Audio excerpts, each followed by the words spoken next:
आता आपल्यासोबत आणखीन एक वारकरी संप्रदायातले वारकरी जुळलेले आहेत. ते त्यांचा अनुभव सांगणार आहेत आणि आणखीन त्यांच्याकडे काय ऍडिशनल इन्फॉर्मेशन आहे ती त्यांच्याकडनं आपण जाणून घेऊयात.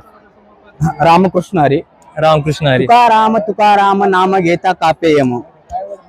माणसाच्या आयुष्यामध्ये जन्म आणि मृत्यू ह्या दोन महत्वाच्या पायऱ्या आहेत. आज सहज तुम्ही आम्ही लोक 21व्या शतकामध्ये जीवन जगत असतो. 21व्या शतकामध्ये जीवन जगताना तुम्ही आम्ही लोक हजारो किलोमीटरवर दूर असणारे ग्रह आणि तारे टेलिस्कोपच्या साहाय्याने जवळ करून बघितलेले आहेत. परंतु एकमेकांची जी नाती आहे ही नाती मात्र दूर होत चाललेली आहे. आज सहज माणूस 21व्या शतकामध्ये जगत असताना सहज म्हणतोय देव कुठे आहे म्हणून म्हणतोय.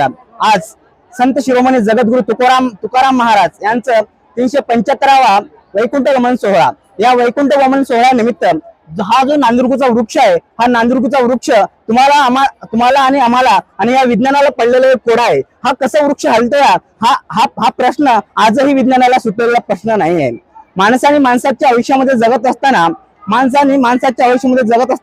कर्म थोडे चांगले करावे, बाकी काही नाही आहे.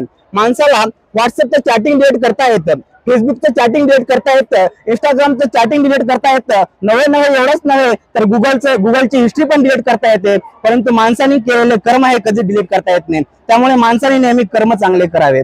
कर्म जर चांगले केले तरच आपल्याला आपलं आयुष्य हा सुखमय आणि आनंदमय जीवन जगता येईल. माणसाने जीवन जगत असताना माणसाच्या आयुष्यामध्ये पैशाचा नेहमी खळखळाट असावा, परंतु त्या पैशाच्या खळखळाटामागे कुणाचाही एक रुपयाचाही तळतळाट नसावा, तरच माणसाच्या आयुष्यामध्ये जीवन जगायला सार्थक आहे. तुकाराम महाराज म्हणतात, वेचून या धन उत्तम व्यवहार आहे. पैसा कसा कमावा तुकाराम महाराजांनी सांगून गेलेलं आहे. जीवन जगत असताना माणसाने एकदम सुखकर दुसऱ्यांच्या परोख भावाने जीवन जगलं तरच माणसाला आयुष्य जगता येईल. रामकृष्ण हरी. रामकृष्ण हरी. तुम्ही दिलेली माहिती खूप माहितीची होती. जे विज्ञानापुढे जे आहे परमार्थ मोठा आहे हे तर सगळ्यांना माहितीच आहे, कारण नशिबाने आम्ही इथे निगडीतच राहतो. तुम्ही दिलेली माहिती आमच्या सगळ्या दर्शकांसाठी इम्पॉर्टंट असेल. माणसाने आयुष्यामध्ये कर्मच चांगले करावे, कारण की काय आहे माहित आहे का, माणसाने दिवसभर असं कर्म करावं किंवा रात्री आपल्याला चांगली नीट झोप यावी आणि रात्रीच्या अंधारात असे कर्म करावे की त्या सकाळी समाजात तोंड दाखवता यायला पाहिजे. बस. रामकृष्ण. रामकृष्ण हरी. रामकृष्ण हरी. धन्यवाद माऊली. धन्यवाद. आपलं नाव सांगा आणि सगळ्यांना. मी ज्ञानेश्वर राठोड. माझं M.Com B.Ed झालेलं आहे. ॲज अ एक्सपर्ट असिस्टंट म्हणून काम करतोय सध्या तरी. अच्छा, मला जरा आपले हे पेराव जे तुम्ही ह्याला काय म्हणतात, उपकरण म्हणतात, याला उपकरण म्हणतात.